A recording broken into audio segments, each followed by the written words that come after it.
Terima kasih pemirsa masih bersama kami di Halo Indonesia. Kasus KDRT di Indonesia masih marak terjadi.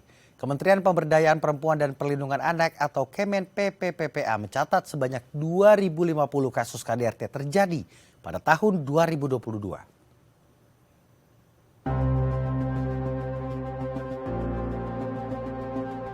Kementerian Pemberdayaan Perempuan dan Perlindungan Anak atau Kemen PPPA mencatat sebanyak 25.050 perempuan menjadi korban kekerasan di Indonesia sepanjang tahun 2022. Dari data tersebut, 58,1% tindak kekerasannya terjadi di lingkup rumah tangga. Jumlah tersebut bahkan meningkat 15,2% dari tahun sebelumnya sebanyak 20.000 lebih kasus KDRT. Terbaru, kasus KDRT yang terjadi di Kota Depok menjadi sorotan publik. Pasalnya, seorang istri melaporkan kasus KDRT yang dialaminya tersebut, namun berujung menjadi seorang tersangka. Untuk membahasnya lebih lanjut, kita telah terhubung dengan Margaret Robin Korwa selaku Asisten Deputi Pelayanan Perempuan Korban Kekerasan Kemen PPPPA. Saya akan sapa langsung. Selamat siang Ibu Margaret, apa kabar? Halo, selamat siang. Luar biasa sehat. Alhamdulillah. Ibu, ini jumlah atau angka kekerasan terhadap perempuan dan anak ini kita lihat masih juga memprihatinkan ya. Sudah memasuki tahun 2023 begitu. Namun tidak jarang juga yang ditemukan pada kasus-kasus kekerasan ini malah terjadi di lingkungan sekitar. Ini bagaimana teman-teman dari Kemen PPA melihat ini? Pastinya Kementerian Pemberdayaan Perempuan dan Perlindungan Anak prihatin dengan maraknya kekerasan terhadap perempuan yang dialami akhir-akhir ini. Apalagi pada saat pandemi di 2 tahun terakhir. Dan semestinya semua pihak itu harus bersinergi, berkolaborasi, dalam arti bersatu padu untuk saling bekerja sama melawan kekerasan dalam rumah tangga, termasuk era pandemi saat itu. Karena apapun alasannya, rumah adalah pintu pertama untuk menciptakan ruang yang nyaman bagi keluarga itu sendiri di luar daripada lingkungan keluarga itu berada. Karena kami sadar bahwa situasi seperti ini di dalam masyarakat pastinya banyak keterbatasan-keterbatasan. Dan di saat pandemi COVID itu kita tahu bahwa ada pembatasan gerak. Dan banyak sekali laki-laki yang telah dikonstruksikan oleh masyarakat secara umum menjadi pencari nafkah di area publik tiba-tiba harus berdiam di rumah dan harus melaksanakan pekerjaan rumah yang biasanya dilakukan oleh perempuan. Walaupun kalau kita berbicara tentang peran, mestinya peran itu bisa ditukarkan dengan komunikasi yang baik antara suami dan istri sebagai mitra yang sejajar. Nah, di saat laki-laki itu lebih berperan pada kegiatan domestik, pastinya akan membuat laki-laki kehilangan harga dirinya dan cenderung untuk menimbulkan emosi. Dari emosi tersebut bisa melakukan kekerasan terhadap istri maupun orang-orang di dalam rumah tangga. Karena dengan adanya kekerasan dalam rumah tangga, dalam masyarakat patriarki, khususnya di Indonesia ini, relasi kuasa antara laki-laki dan perempuan yang tidak seimbang, di mana posisi laki-laki jauh lebih dominan di atas perempuan dan anak. Laki-laki pastinya harus menentukan dan mengambil keputusan di dalam rumah tangga, dalam arti menjadikan rumah tangga sebagai rumah yang aman, yang nyaman untuk menciptakan keluarga yang harmonis. Baik, ada pengkonstruksian di tengah masyarakat begitu ya. Bagaimana memandang seorang laki-laki dan juga perempuan. Artinya di sini ada permasalahan terkait stigma yang terjadi di tengah masyarakat sehingga banyak sekali konflik yang dilahirkan dari apa kata masyarakat. Begitu mungkin Bu ya. Dan ini bagaimana? Iya, Akhirnya betul. jika ini sudah menjadi fundamental sejak dari dulu begitu, kita bagaimana merubahnya? Bahkan kasus kekerasan pun masih terus berlanjut. Apakah ada titik temu di mana masyarakat atau literasi kepada masyarakat ini memang harus digalakan, benar-benar setiap sektor harus berani berbicara tentang bagaimana kesetaraan terhadap wanita juga? Iya, kalau kita berbicara tentang patriarki itu kan budaya yang memang bisa dihilangkan. Dan memang harus dimulai dari diri kita sendiri, dari lingkup keluarga, dengan mengatakan bahwa perempuan dan laki-laki itu adalah mitra dalam satu rumah tangga yang memang harus segala sesuatu dikomunikasikan sehingga bisa menciptakan atau mencegah terjadinya kekerasan, baik itu kekerasan fisik, psikis, termasuk penelantaran ekonomi dan seksual. Nah, pencegahan ini bisa dilakukan melalui berbagai hal dengan komunikasi, informasi, dan edukasi berupa apa? Bisa berupa sosialisasi yang dilakukan terhadap keluarga sebagai kelompok yang terkecil sejak dini, mengingatkan anak-anak bahwa keluarga orang-orang di sekitar kita bahwa kekerasan dalam rumah tangga itu adalah pelanggaran terhadap hak asasi manusia. Jadi harus menjaga unggah-ungguhnya, tata kramanya, dan harus ada gerakan bersama untuk mengatakan stop kekerasan dalam rumah tangga. Di sisi lain juga berdasarkan Undang-Undang 23 2004 ada turunannya menjadi PP 4 2006. Di sana harus membentuk forum koordinasi terkait dengan penanganan korban kekerasan dalam rumah tangga, termasuk di dalamnya harus berbicara terkait dengan implementasi daripada Undang-Undang penghapusan kekerasan dalam rumah tangga itu sendiri.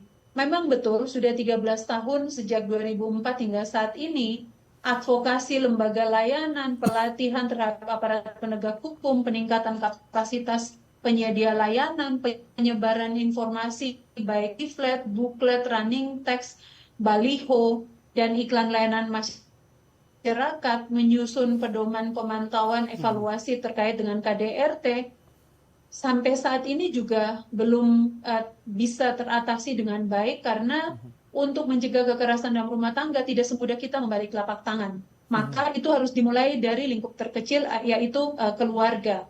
Di sisi lain juga negara hadir dengan memberikan penanganan, dengan memberikan aksesibilitas bagi perempuan dan anak korban kekerasan, termasuk siapa yang melihat, mendengar melalui launching Sapa yang dilakukan oleh Menteri Pemberdayaan Perempuan dan Perlindungan Anak Ibu Bintang bersamaan dengan International Women's Day 8 Maret 2021.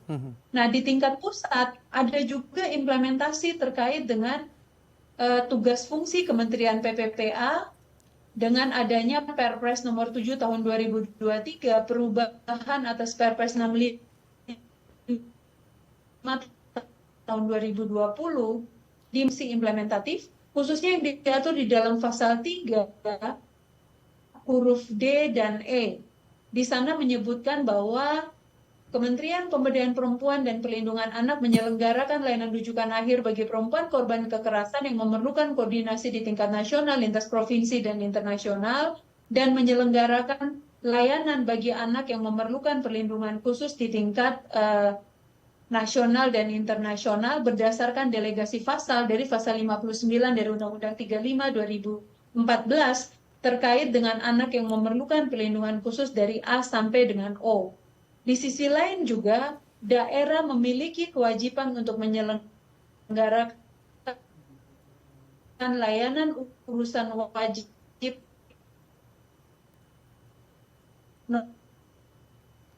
non-pelayanan dasar melalui 209 kabupaten kota di seluruh Indonesia. Dilakukan terhadap anak ini adalah lintas sektor yang tidak bisa dikerjakan oleh Kementerian Pemberdayaan Perempuan dan Perlindungan Anak sendiri atau dinas pengampu, yaitu organisasi perangkat daerah, berdasarkan kewenangan yang ada di dalam Undang-Undang Pemda. Mulai dari pengetahuan, pengelolaan kasus, mediasi, pendampingan, dan penampungan sementara bagi korban kekerasan, khususnya korban kekerasan dalam rumah tangga yang diatur di dalam Undang-Undang 23 2004 tentang penghapusan kekerasan dalam rumah tangga. Di sisi lain juga, Kementerian Pemberdayaan Perempuan dan Perlindungan Anak menyediakan rumah sahabat perempuan dan anak sebagai rumah aman untuk melindungi perempuan dan anak yang harus dilindungi karena nyawanya terancam dan membutuhkan perlindungan khusus. tentunya itu tidak kita kerjakan sendiri, tapi berjejaring dengan lembaga perlindungan saksi korban, unit perempuan dan Baik. anak di kepolisian, termasuk UPTD PPA di tingkat provinsi, kabupaten, kota. Artinya ya sudah dijabarkan Ibu Margaret tadi, setiap instrumennya sudah sebenarnya sudah jelas, artinya sudah ada wadahnya untuk menekan angka ini tersendiri. Namun mengapa hal ini terus terjadi? Apakah karena dianggap pertengkaran di dalam rumah tangga ini adalah ranah privasi? Tapi jangan dijawab dulu Ibu Margaret, karena kita akan jeda terlebih dahulu. Pemirsa, jangan kemana-mana, tetap di Halo Indonesia.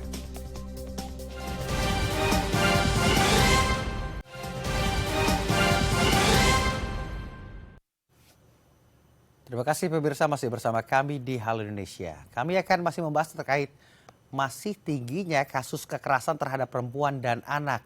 Di mana tadi sudah disampaikan oleh Ibu Margaret Robin Korwa selaku asisten deputi pelayanan perempuan dan korban kekerasan Kemen PPA. Banyak sekali faktornya, salah satunya adalah bagaimana masyarakat memandang atau mengkonstruksi laki-laki atau perempuan sesuai dengan job desk-nya, di mana laki-laki dikonstruksi seolah-olah hanya dapat bekerja di ruang publik begitu. Namun tidak lagi bekerja di ruang domestik seperti yang ada di rumah. Sebaliknya juga begitu perempuan. Nah, kita ingin kembali membahas hal ini dengan Ibu Margaret. Ibu Margaret, apakah sudah terhubung kembali bersama kami? Sudah. Baik. Ibu Margaret, ini kalau kita lihat tadi yang juga Ibu sampaikan, yang Ibu paparkan begitu ya. Ini nyatanya banyak sekali, sudah ada sekali instrumennya, wadahnya untuk menekan angka ini. Artinya masyarakat lagi sudah tidak takut, aksesnya sudah semakin mudah. Artinya ada faktor lain Bu, ada faktor lain yang belum diselesaikan. Apakah banyak masyarakat yang menganggap pertengkaran di rumah tangga ini adalah ruang privasi yang juga menjadi permasalahan? Iya, jadi kita ketahui bersama bahwa sejak Undang-Undang 23 2004 itu dituangkan di dalam lembaran negara, semestinya semua warga masyarakat mengerti dan memahami hal tersebut.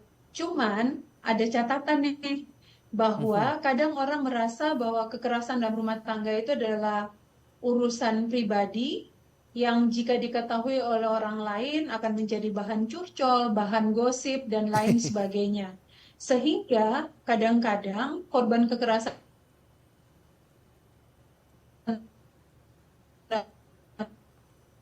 rumah tangga ini budaya kadang rumah tangga, karena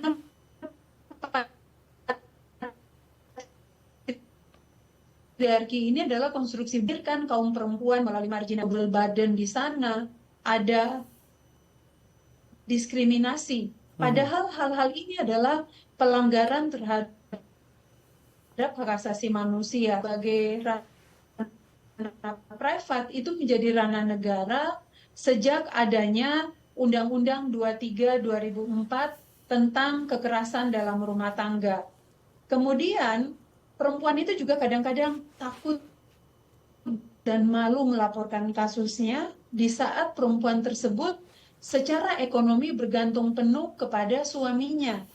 Jadi kadang-kadang begitu kasus itu sudah mulai berproses setelah hak-hak korban itu disampaikan kepada korban kekerasan dalam rumah tangga, sudah berproses di polisi, ternyata ngomong, ya udah ditarik aja deh, kalau bapak di penjara, siapa yang akan memberikan nafkah?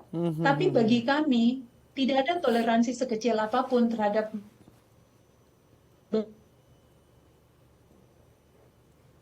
bentuk kekerasan, termasuk Undang 23 2004 tentang penghapusan kekerasan dalam rumah tangga. Dan satu lagi, di dalam penyelesaian masalah kekerasan dalam rumah tangga, maka restoratif justice itu bukan jalan tempuh yang baik jika kekerasan tersebut menyangkut nyawa. Nah, ada lagi jika suaminya itu mendapatkan hukuman, maka mata pencarian bagi keluarga tersebut akan berdasarkan delegasi pasal 3 daripada Perpres 7 2023, maka Kementerian Pemberdayaan Perempuan di tahun 2021 itu menangani jumlah kasus untuk perempuan korban kekerasan itu 1010. Sedangkan meningkat di tahun 2022 menjadi 2.346 kasus. Untuk bulan April kemarin, yang diterima oleh layanan rujukan akhir di Kementerian Pemberdayaan Perempuan dan Perlindungan Anak jumlahnya ada 591 kasus. Kurang lebih hampir 3 tahun data kekerasan melalui Sahabat Perempuan dan Anak tersebut yang paling tinggi diterima adalah kekerasan dalam rumah tangga, dan yang kedua adalah kekerasan berbasis gender online. Betul yang tadi disampaikan bahwa data simfoni perempuan dan anak di Kementerian Pemberdayaan Perempuan dan Perlindungan Anak di tahun 2022 itu ada 11.266 kasus, dan di antaranya adalah 8.258 kasus kekerasan dalam rumah tangga. Ini yang dilaporkan hingga 31 Mei 2023. Berarti kasus ini adalah fenomena gunung es yang memang kita cuma lihat di ujungnya saja, padahal di bawahnya itu masih banyak kasus-kasus karena perempuan, keluarga tidak berani bersuara. Padahal di dalam pasal 15 dari Undang-Undang 23 2004 disebutkan tentang kewajiban pemerintah dan masyarakat, yaitu bagi siapa yang melihat, mendengar, untuk melaporkan kasusnya melalui siapa? Bisa melalui kepolisian, melalui organisasi perangkat daerah yang membidangi urusan pemberdayaan perempuan dan perlindungan anak, bahkan melalui Kementerian Pemberdayaan Perempuan dan Perlindungan Anak. Karena begitu mereka melaporkan kasusnya, maka korban akan mendapatkan hak-haknya. Tapi Baik Bu, itu, Margaret, tidak sedikit kasus ya, yang ingin dilaporkan begitu, ingin dilanjutkan ke hukum positif begitu. Tapi banyak ya, sekali mediasi yang dilakukan karena dianggap sudahlah ini kan masalah privasi, sebaiknya dibicarakan saja berdua. Tapi di ya. momen seperti ini, jangan-jangan si pelaku ini hanya memanfaatkan hal-hal seperti ini untuk menghindari dari jeratan hukum. Iya, sebenarnya kalau aparat penegak hukum paham bahwa Undang-Undang 23 2004 itu adalah sifatnya lex specialis yang mengesampingkan aturan hukum di atasnya, maka mediasi maupun restoratif justice itu tidak boleh diberlakukan. Karena dengan cara demikian, maka pelaku tidak akan mendapatkan efek jera. Ya. Di sisi lain, saya sepakat bahwa alasan tersebut ya sudah hanya untuk mengamankan situasi tersebut dan membebaskan pelaku dari jeratan hukum. Padahal proses hukum ini harus berjalan, kecuali seksual harassment yang merupakan delik aduan itu bisa dicabut. Tapi selain daripada itu, kekerasan fisik, psikis, penelantaran itu adalah delik biasa yang begitu dilaporkan harus berproses. Tapi lagi-lagi kita dihadapkan pada sisi human oleh aparat penegak hukum jika melihat bahwa perempuan sebagai korban kekerasan ini secara ekonomi sangat bergantung kepada suaminya. Kadang-kadang aturan hukum dikesampingkan, tapi sisi humannya didahulukan. Sehingga Undang-Undang 23 2004 tentang penghapusan kekerasan dalam rumah tangga tidak bisa berjalan mulus. Itu yang menjadi catatan kami, dan kami juga saat ini melalui ASDEP RTR sedang melakukan evaluasi terhadap Undang-Undang penghapusan kekerasan dalam rumah tangga untuk dievaluasi dan akan dilakukan perbaikan atas rumusan-rumusan pasal tertentu yang tidak menguntungkan perempuan dan anak korban kekerasan dalam rumah tangga, sehingga efek jera itu tidak bisa diterima oleh pelaku kekerasan dalam rumah tangga.